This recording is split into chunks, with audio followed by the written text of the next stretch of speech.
अस्सलामुअलैकुम नाज़रीन, आऊं आहियां कमांडो कंवर ऐं अवां ॾिसी रहिया आहियो पंहिंजो पसंदीदा न्यूज़ चैनल सचाई न्यूज़।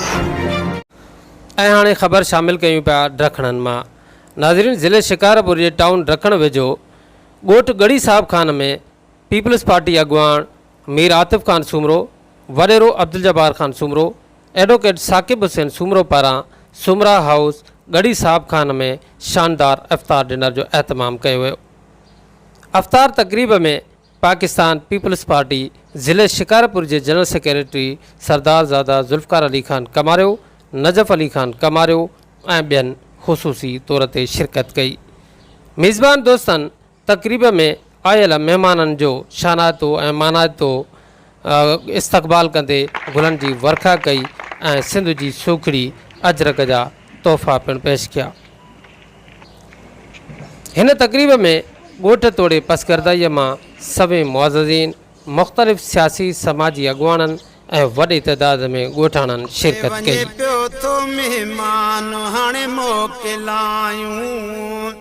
वञे पियो थो रमज़ान हाणे मोकिलायूं, हाणे मोकिलायूं करे अलविदायूं, हाणे मोकिलायूं करे अलविदायूं। वञे पियो थो महिमान हाणे मोकिलायूं, वञे पियो थो रमज़ान हाणे मोकिलायूं। नाहे ख़बर का अलाए छा हयाती वो नाहे ख़बर का।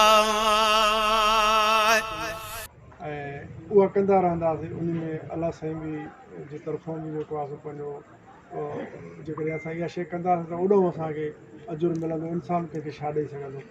सो असां ख़ुशि आहियूं साईं। असां पूरी कोशिशि कई आहे त सभु दोस्त जेके आहिनि, सभु बिरादरियूं यूनियन काउंसिल वाइज़ सॾे ऐं पाण में जेकॾहिं का शइ कनि था त असांजो सभु हिकु खॿी हिकु सॼी, जीअं सिंधीअ में चवंदा आहियूं, असांजा सभु ॿाहिरि आहिनि। ऐं असांखे जेको आहे उनमें ख़ुशी थींदी जेकॾहिं सभई यूनियन काउंसिलुनि जा दोस्त, काफ़ी यूनियन काउंसिलियूं अहिड़ियूं थी वियूं आहिनि जो पाण में उन्हनि जा सेटअप बि थी विया आहिनि। ऐं हीअ शइ हिकिड़ो ईअं कोन्हे त बसि इन खां सवाइ ॿियो कुझु कोन्हे। अलाह जी महिरबानी आहे। इनशाला ताला मां कुझु दोस्तनि खे अॼु बि चयो हो, लेकिन इहो न आहे त हाणे जॉब्स वग़ैरह बि इनशाला ईंदियूं ऐं उहो ई पीपल्स पार्टी ॾींदी आहे। पीपल्स पार्टी खां सवाइ ॿी काई बि हुकूमत जेको आहे जॾहिं बि आयूं आहिनि, असां बि रहिया आहियूं ॿियनि हुकूमतुनि में, पर उन्हनि रोज़गार न ॾेई सघियो आहे। इनशाला पीपल्स पार्टी हाणे जेको आहे इहा शइ शुरू कई आहे 1 to 4 वारो बि, उन खां पोइ वरी हाणे इनशाला 15 ग्रेड ताईं ॿुधो आहे त जेको आहे कनि था। तरक़ियाती कम हुजनि, उहो कुझु दोस्त असांजा ॻाल्हियूं अहिड़ियूं पखड़नि था जो आगा सिराज ख़ान कराए बि उहो मां आहियां, जे मां करायां बि उहो आगा सिराज ख़ान आहे। उहा असांजी पीपल्स पार्टी आहे।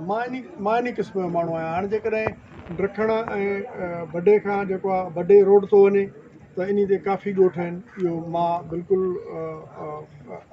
गुज़ारिश कई चेयरमैन बिलावल भुट्टो ज़रदारी साहब खे, अदी फ़रियाल खे, हुन मूंखे 50 करोड़ रुपया स्कीमनि जे लाइ ॾिना, जेके मां ॾखण खां बडो रोड ॾिनो आहे, ॿियो गोपांगन खां वॾे रोड खां शहबाज़ ख़ान सीलरे रोड ॾिनो आहे, ॿियो तव्हां ॾिठो हूंदो सोनवा खां चाकर खान बगदार 18 किलोमीटर आहे, ऐं ॿियो वरी मदई जे खां मदई जी स्टेशन सॼो कचो उन ते आहे। बाक़ी 10 करोड़ मां लखीअ खे ॾिना, जेके उहे बि कम थी विया आहिनि। ऐं इनशाला ताला मूंखे उमेदु आहे हिन जून खां पोइ बाक़ी रहियल जेके रोड आहिनि इनशाला जेके तालुके जा आहिनि, मूंखे पूरी उमेदु आहे त मूंखे पार्टी सपोर्ट कंदी ऐं उहे इनशाला ताला मां वॾा रोड ज़रूरु ठाराईंदुमि। असांजो तव्हां ॾिठो हूंदो MNA साहिबु जेको 5 दफ़ो MNA थियो आहे, असां 4थों दफ़ो, त पाण चए थो मूंखे अरब रुपयो मिलियो आहे। अरब रुपयो काॾे वियो आहे, कहिड़ो रोड ठहियो आहे गढ़ी यासीन में, छा थियो आहे, उहो तव्हां पुछी सघो था उन खां। ऐं हितां खां मां जे इन ई 50 करोड़ मां हितां हिकिड़ी नाली ॾियां ॻोठ खे, कंहिंखे नलको ठाराए ॾियां, त उहो मां इन शइ जो न आहियां, छो त मां हलां थो सॼो ॾींहुं तालुके में। ऐं असां ॾिसूं था त जेको आहे रोड तबाह ऐं बर्बादु लॻा पिया आहिनि, वॾा रोड, उहे आख़िर केरु ठाराईंदो जेकॾहिं असां न MP MNA नथो ठाराए। नाज़रीन, मज़ीद खबरें और अपडेट्स के लिए देखते रहिए सच्चाई न्यूज़। आप हमारी खबरें किसी भी वक्त YouTube, ट्विटर और फेसबुक पेज पर सच्चाई न्यूज़ स्पेल है SACHAI स्पेस NEWS लिखने के बाद सर्च करके देख सकते हैं।